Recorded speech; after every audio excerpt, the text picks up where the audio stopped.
পৌষ মাস আসতে বাকি আর মাত্র ৩ দিন। দেশ জুড়ে বয়ে যাচ্ছে কনকনে হিমেল বাতাস। নওগাঁ ও ফরিদপুরে তাপমাত্রা নেমেছে ১৩ ডিগ্রি সেলসিয়াসে। মৌসুমের সর্বনিম্ন তাপমাত্রায় কাঁপছে চুয়াডাঙ্গা। সকাল ৯টায় চুয়াডাঙ্গায় ১০.২ ডিগ্রি সেলসিয়াস তাপমাত্রা রেকর্ড করা হয়েছে। আবহাওয়া অফিস বলছে আগামী ২৪ ঘন্টায় রাত দিনের তাপমাত্রা আরও কমতে পারে। হালকা থেকে মাঝারি কুয়াশা পড়তে পারে দেশের উত্তর পূর্বাঞ্চলে।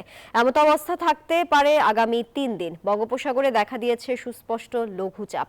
আগামী কয়েকদিন অস্থায়ীভাবে আংশিক মেঘলা আকাশ সহ সারা দেশের আবহাওয়া শুষ্ক থাকতে পারে। আগামীকালকে আরো তাপমাত্রা কিছুটা কমে আসবে, তখন তো হয়তো ১০ বা ১০-এর নিচেও নামতে পারে। তো এরপরে ১৫-১৬ তারিখের দিকে আরও একটু কমবে। তখন আমরা অন্তত তখন শৈত্যপ্রবাহ, তবে এই শৈত্যপ্রবাহ সারা দেশব্যাপী হবে তা না, এটা কিছু কিছু এলাকায় থাকবে, কিছু কিছু এলাকায় থাকবে না।